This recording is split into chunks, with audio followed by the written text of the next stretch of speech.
Hello world, my name is Zachary Dash, and today we are with Carter Thomas. Carter is an entrepreneur, an investor, a marketer, and a high five specialist. Carter, welcome to the program. It's my pleasure to be here. Thanks for having me. I am more than excited to talk about a lot of things today. We have some questions from the community, the cryptocurrency investing community that the specific members have asked. And then I'm going to get kind of greedy with my time with you as much as possible to ask some very big, high level philosophical things as well. Important to the viewers as well, Carter has some trades going on in the background. So there might be some things going on that we need to keep an eye on as well. So if I could just start off and kind of give you my story and learning about you. 6 months ago, I was in that journey of trying to figure out where I fit in the crypto space of what do I believe, what do I not believe, who can I follow and who can I trust? And so that's when I started looking to YouTube, as many people do, to learn their first very, very entry level stuff. And I saw a lot of people that were very specific with what they said and very confident in their speaking. And we had people that were predicting Bitcoin's going to go to zero, Bitcoin's going to do this. And then I came across your channel, and it was very high level. I don't know if high level, but this level of abstract thinking to where you don't specifically talk about coins all the time or certain altcoins. So if I could just, without putting words in your mouth, and what Coin Mastery, which you are the host of, is kind of niched and to try to bring to the world. Can you kind of expand on what Coin Mastery's goal is? Sure. It was started as a kind of a documentation of my journey through cryptocurrency. And specifically, once crypto became more than just kind of something that was a fun investment, and it culminated with me realizing that there might be more to it than just some coins or even the investment side of it. There's just like so many different elements to this whole thing. And I thought, I was just so fascinated with it. And I thought, what better way to like kind of hold myself accountable than to record myself each day talking into a microphone. Yeah. That blossomed very quickly into me realizing that what is going on, what was going on last year and what's going on now is way bigger than coins or money or banking or government. I mean, it's like, it's a huge transition demographically, sociologically. And it's also, it's history repeating itself in a 2018 way, 2017 way, whatever you want to call it. And that to me is so fascinating. This kind of fusion of economics, sociology, anthropology, history, all coming together into this thing that nobody really knows or understands, and everyone's trying to understand. And so each day, that's what I try to do. Is I take pieces of the whole ecosystem, and I try to show how, on some level, it ties itself together, and that something happening over here may impact something over here, which may impact over here, whether it be about price, whether it be about future developments, whether it be new technology, whatever. But that's what gets me really fired up about this whole journey. And that's what the channel's all about. That's awesome. And I love that passion. I think it comes through in your videos on the amount of research that you do and putting it in everything like that. One thing, just going back to the people that I gravitated towards you, looking like a macro level view of the economy. I think it's incredibly important to surround yourself with people that can expand your way of thinking. And it doesn't have to be cryptocurrency specifically, but people in your live, influencers that are making an impact on your life and kind of groomed you over the way, whether that's podcasts, YouTube videos, whatever it may be. Are there any specific people that you've kind of looked up towards? Yeah. Oh my gosh, for sure. I think for anybody out there who's listening or watching this, I think it's really important to go into something like this knowing what it is you're looking for, and also why, maybe why it is you're seeking that out. And I know that's kind of a broad question, but I think that really helps drill into getting an understanding or getting value from specific people and specific information. And I say that because I find that for me, I've gotten immense value from people that have helped me just think better, to make decisions better, just as much as I've found value from people that have showed me exactly how to do Facebook advertising or write email copy or trade order books. I mean, one's very executional and one is more big thinking. And I think being able to understand that there's always going to be different levels and different types of people out there makes a huge difference. And so that being said, I think that Tim Ferriss and what he's done has been tremendously impactful. I can't imagine 20 years ago just not being able to hear conversations with people like that, top level people, and just being able to sit in a room with them is such a gift. And so I think that that's been incredible. I think, Tony Robbins has been an amazing resource. His books, his audio, all of his stuff has just been so transformative. And then all the way to, all these different books, some of which I put on my site, just really terrific books. I think that on the executional side, there's been a lot of people, way too many to name, but we were kind of chatting about this earlier. A lot of those people came from just putting myself out there and saying, hey, I want to learn this. I'm going to go put myself in a situation where experts in this hang out, and I'm going to help and output as much as I possibly can to my natural limit, until eventually there's some reciprocity that comes back and they start helping me out, or at least I can call in one favor and they will help me with something that I really need help with. And so I think that through those two platforms, it's been really great. And I think that something that a lot of people, myself included, have missed when it comes to building a network or meeting people is that it's not like you build a Rolodex or you build a network and that's your network now, and you're just building on top of it. It's more of like a recycling list of 5 to 10 people. And I think all personalities are different, but you go through chapters in life the same way you're going to go through chapters of people that you communicate with often, people that are very helpful to you or not helpful. And it's not, nothing personal. It's not like you don't like them anymore. It's just that they're doing something different than you are doing now. And I think that at least like owning that idea and expecting that is a big weight off of your shoulders, because you realize, oh man, I don't have to go to events and meet 100 people. I don't have to constantly network all the time. I just have to be around the specific type of people, because that's what I want right now at this moment of this chapter in my life. And I think that following that has been really successful to meet people. I completely agree. And just specifically, and I've talked about this a lot in the crypto Facebook group, is this space is so new that you can reach people that I don't think you previously could in other industries because it's so new. So I personally made it my list to reach out to the companies I really like to, not even specifically ask anything, just, want to get involved. And I think you're completely right. In the crypto space, there's so many people that you can connect with that you wouldn't have been able to. I don't think you will in 5 years from now be able to connect with those same people. And you couldn't obviously do it 5 years ago because it wasn't around. And so I completely agree with that. I wanted to switch topics because I could harp on that all day about kind of this mass adoption. I saw a picture of you. I watched the video of John Oliver's show, and I saw a picture of you on there, which was really interesting to, hey, I know that guy, that type of thing is going on. But I want to talk about this mass adoption.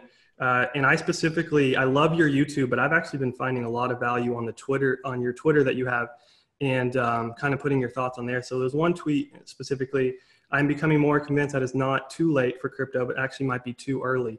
If you could expand on exactly, what you meant by that.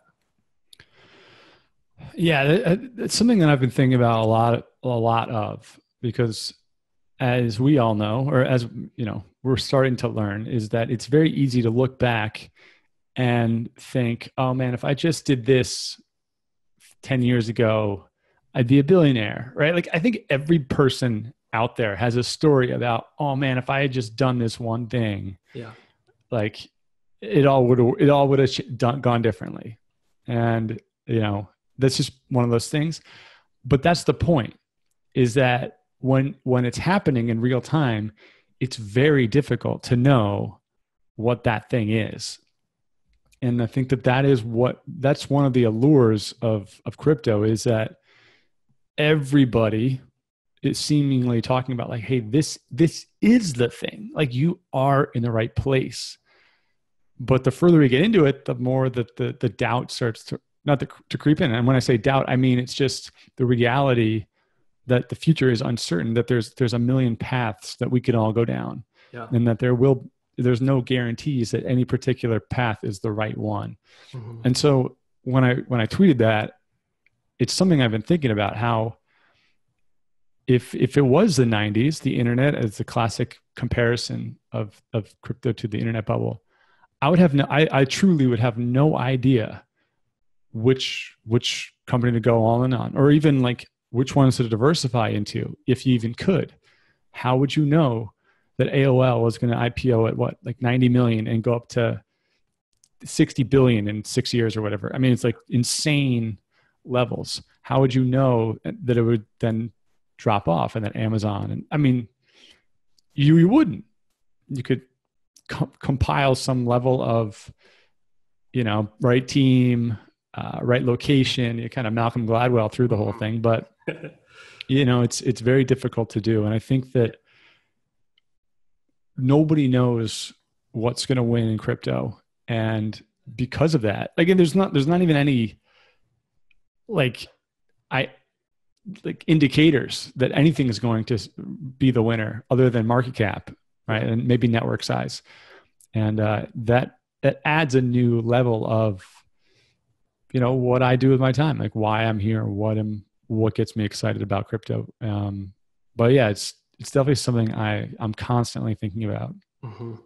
I love that. I had a question for this later, but I think just to mention it, you were somewhat involved with the early stock market. From what I remember, you were a younger kid at the time, investing, your hard-earned money, and you learned a lot from that early stage. So I definitely think there's a lot of parallels into what happened with the stock market, boom, tech boom compared to what's happening now.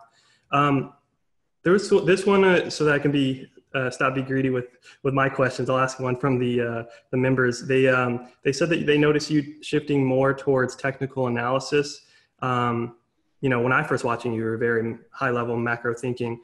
Is that a proper, is that a correct statement that you are kind of being more focused towards technical analysis? And if so, what made that shift?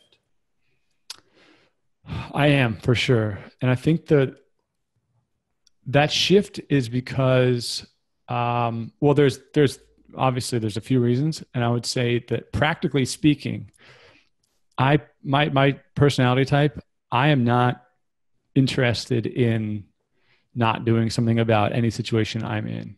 And it's less about control, and it's more about just being able to not let my future just kind of be written for me. Mm-hmm. And as the market was going down, I was sitting there and I was looking at the charts and I was like, I know that this is going to go down a little bit more. Yeah. And I'm just sitting here watching it go down. And I can't completely decipher why or whatever. And I can't execute any orders on this because I just don't have the chops to do this with the confidence. And so that got to a point where I was like, this is ridiculous. Why is a bull market the only time I can make money in crypto? And so that's probably the leading driver. I think the other piece is that a lot of people they think charts are over here, the news is over here, and crypto's kind of in the middle of it. And the charts it's a display of every decision being made in real time. And that collective kind of simplicity of it, where there's one place where everything, doesn't matter if it's news, doesn't matter if it's technology. It doesn't, like, everything gets boiled down into one singular moment of supply and demand to a price. And that, to me, it's really how my mind works. It's kind of the fusion of everything. And that's why many of the most successful traders out there that I've met, they don't turn on their phone. They don't go on Telegram. They don't do anything with news. They just look at the charts. Now, I do both. I mean, I'm trying to do both because it all gets baked into the charts. And so I think that a lot of people forget that the charts is actually, it's like reading the newspaper in many ways if you know what to look for. Mm-hmm. The same way you can get the sentiment if you read through Twitter long enough, you kind of see, hey, is everybody in a good mood or a bad mood right now? Is the price up or down? You can kind of glean it from that as well. So there's actually a lot to it that helps you understand the movement beyond just, hey, I want to buy and sell and trade and go high and low on it in that sense. And I think, the beyond all of that, I think it's just something I've been interested in. Yeah.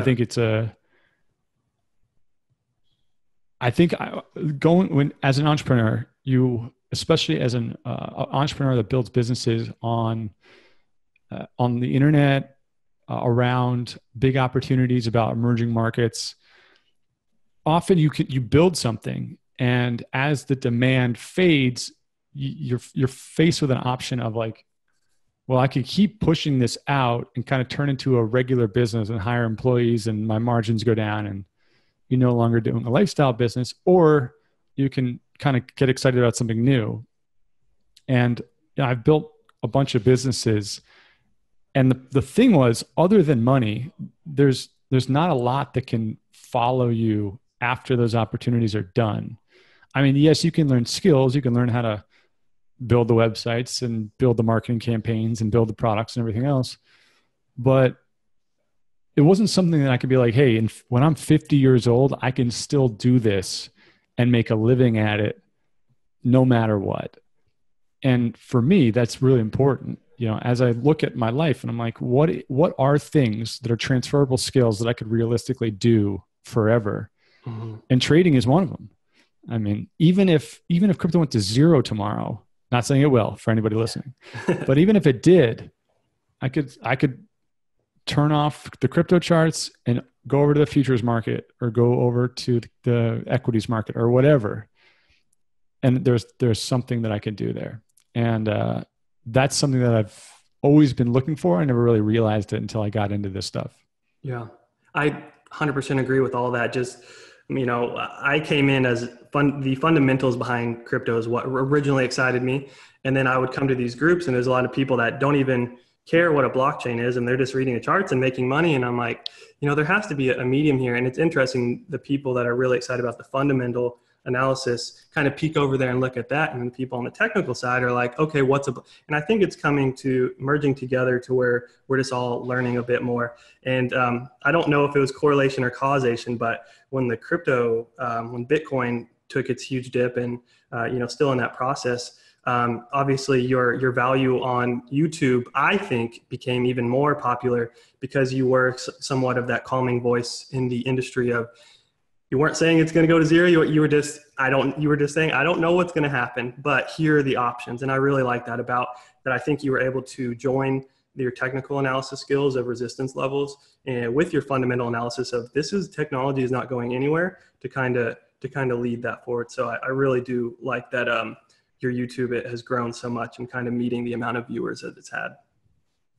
The next topic I wanted to get into is this mindset of greatness. So if people want to go read the story of kind of your swim background, a failed basketball player turned swim team person, they can go to your Twitter and read that. But you also mentioned it on a few of your YouTube videos. There's one quote specifically: "The power of belief is enormous in creating your own destiny." If you can, because I am personal belief of that, of, you become what you think of yourself. If you could expand on what you meant by that. Sure. There's a book that I think everyone should read called Think and Grow Rich, which is a very cheesy title, but it's an incredibly powerful book. And I think that book really underscores what that quote means. And the real premise is that everybody kind of gets what they want or what they believe in their life. You know, you and I, on some level, you could argue that we are getting what we want because that has created the decisions that we made. Very broadly speaking, obviously everyone's in a different situation, but I think that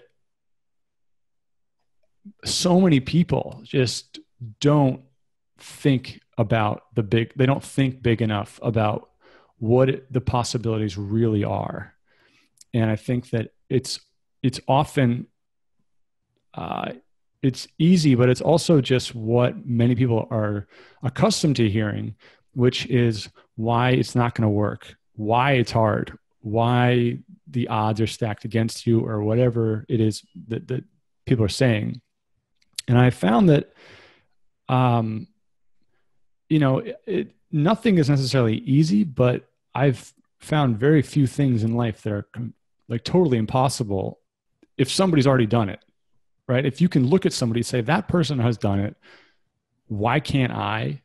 That is the beginning of everything, in my opinion. And so that story really, it translated to crypto because as I made the transition over to learning about technical analysis and trading, I was getting emails and messages and comments and people, everything. And people are just like, you know how hard that is. And 95% of traders are going to fail. And I'm like, yeah, dude, but I talk to the guys that don't fail. Like, I don't surround myself with people that are making bad calls all the time. I talk to 3 people who consistently nail it, and they're nailing it with huge amounts of money. And I know I'm not saying everybody can go do that, but like you can start, right? You can seek those people out. And when that's what you're seeing, and that's what you start to believe is the benchmark, all of a sudden you start to learn how the winners win. And you start to act like a winner in that sense. And you start to perform like a winner in that sense. And all of a sudden you are in that upper echelon. And it's almost that simple. I mean, it's simple. It doesn't mean it's easy. It's just, when that's all you see, that's all you really believe. It's like, that's what you're going to do. Mm-hmm. And I think that that's true for anything. It kind of crosses the chasm of all disciplines. Yeah, I'm probably going to butcher the quote, but you are the average of the 5 people you spend the most time with. And I completely agree with that. Getting yourself just in those circles, or at least on the outside of the circle, looking in, can do so much in your life. I'm not sure, I didn't actually get to watch your episode from today, so you might've already talked about this, the whole Google banning. So for people who don't know, Google has banned advertising, I think starting in June, July, somewhere around there. And people can get your opinions on that all day. I'm more interested because of your marketing background. I've internally debated this myself with, if Nike wants to advertise, they can get somebody like Jordan to be able to promote it and show that they like these shoes. In the crypto space, it's been kind of a unique position of companies will get influencers to be able to promote their content or their coin, their company. Do you think, could you just expand on the importance or the kind of the morality of marketing in cryptocurrency and what you see it evolving over the coming years? Well, in terms of the, like the ethics of it or the morality of it, I don't think I would ever fault somebody for,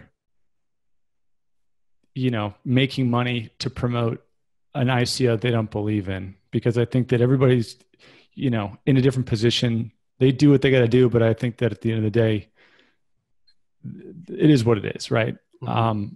I think from a legal standpoint, from a regulatory standpoint, it's a whole can of worms that it's really probably different than anything else. Securities laws is no joke. And that's not something that, you want to mess around with at all. And that's something that I don't mess around with. And that's why I have never taken money or promoted anything like that, which many people on YouTube have. And that, so it goes, right? But I think that it changes from a marketer's standpoint. it changes the way that, like the bar to entry is different than it used to be, or it's going to be different because, Facebook's done it, Google's done it. Who knows who else is going to do it? Now there's still a massive amount of traffic out there that can be done through third-party retargeting and all these display ad networks that you can do, but the quality is not nearly what Google or Facebook is. So I think that, honestly, I think YouTubers, until there's like clear, decisive action that comes out, I think that YouTubers will be able to command higher prices. I think that you're going to see probably less garbage out there that can just kind of turn it and burn it and make $1 million and peace out type of thing. Mm-hmm. But yeah, I mean, overall, it's just, it's going to work itself out one way or another. And we just, we'll kind of wait and see type of situation. Yeah. I'm excited to see what that turns into in the next few years. I wanted to hit on one last Twitter question, because again, I just found a lot of value on here. So the tweet was, if you want to actively make money in crypto, short term, you ride the wave, the trend is your friend, and do what everybody else is doing. Long term, you be a contrarian and you bet against the masses. You are the top 5% if you do that. And I know this is kind of putting you on the spot here, what are your, contrarian beliefs in the crypto space, right now, or even in the past that have since become true?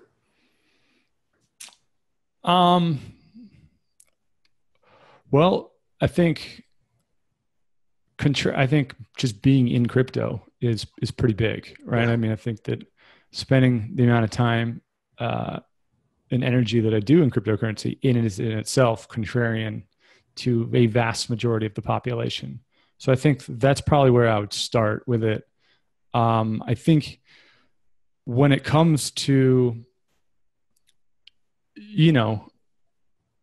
making money, I think the best thing comes down to like timing of the market more than anything else at this point, where like I went very, very heavy investment in early to mid-November. And that was when everybody was just like, God, I don't think altcoins are ever going to come back. It's just like, these are just done. And then over the next 6 weeks, it was, the biggest growth I could ever possibly imagine. So like you look at the general population's looking at altcoins being like, these are just completely dead. I'm going huge on buying them, right? So that kind of timing, right now is a good example. The price of Bitcoin is dropping substantially over the last 6 weeks. Most people are sitting there like freaking out, wondering, what should I do? Should I sell? Many people will sell. That's what happens. And the contrarian idea is like, I got to buy in when everybody else is selling. Mm-hmm. So I think there's principles around that are very big. And then you can get into portfolio theory, which diversification's like what you're supposed to do. But if you don't diversify, that's what can make you go huge. It's also what can completely wreck you if you don't make the right bet. So It's always about just identifying what the general population is doing, and then making a decision whether or not you want to do the opposite, or where on that scale you want to go. Mm-hmm. Yeah, I agree with all that that you just said completely. So I know that we have a limited amount of time today. If I could just seeing your career, this isn't your first rodeo in terms of getting into markets early. You were previously in the mobile app, sold multiple business from there, and now it seems to be making a shift towards the crypto. You have a knack for, looking at markets as they evolve over time, getting in early. If you could just, for a few, seconds, just talk about what it was originally that caught your eye in crypto that said, hey, this is an emerging market. It's not going to be just because I like to, would like to end it with this macro view of the economy. Sure. I was, the mobile app market is getting bigger and bigger, but it's also, I have this like mental image of on one side you have a payday, and on the other side you have the individual. And as any internet marketer could tell you, the key to a successful internet marketing business is how do you make that the simplest path possible so that you could truly walk up to anybody and teach them a few things and they could get results from it. And if they can get making money results, it's like that's the most lucrative thing that you could possibly sell or teach or whatever. And so in 2016, I mean, I'd been buying Bitcoin for a while, but I was looking at the app business and I was like, there's something about this, that distance is getting very difficult.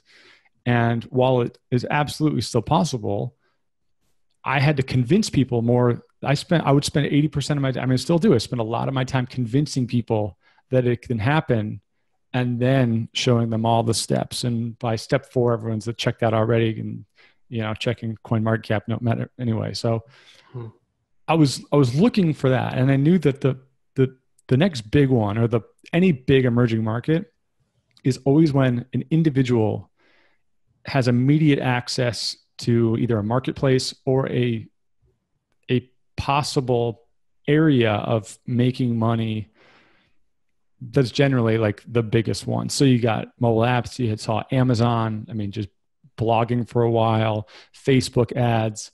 These are all things that for a period of time, people could get started with, learn a system, and they could see money come out pretty quickly. And there was a very low barrier to entry.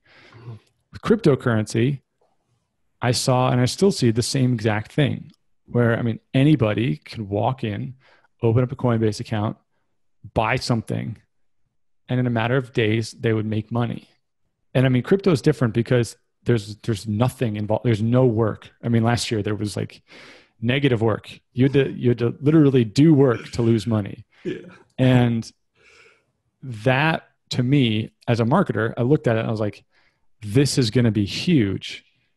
But it was still so early for me. I looked at altcoins. I was like, this is still too early. But the Coinbase thing and Ethereum, and I was like, this is going to be this emerging market's going to become massive.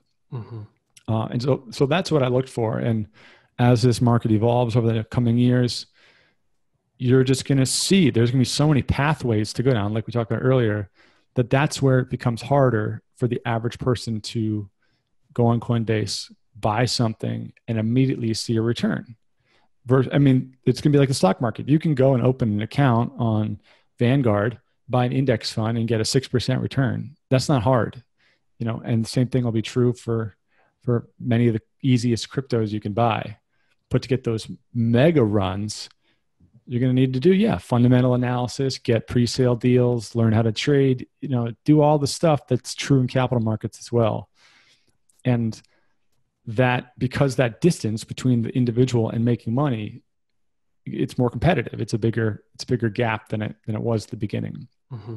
But as this goes on, and I think crypto is so big and we still have so long, we still have plenty of runway for people to come in, and it's not going to be very difficult to make a lot of money. But,